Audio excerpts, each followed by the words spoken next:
నేను ఒప్పుకుంటున్నాను.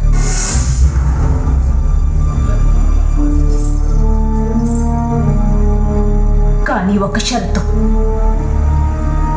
ఏమిటది? ఓడిన వారికి శిక్ష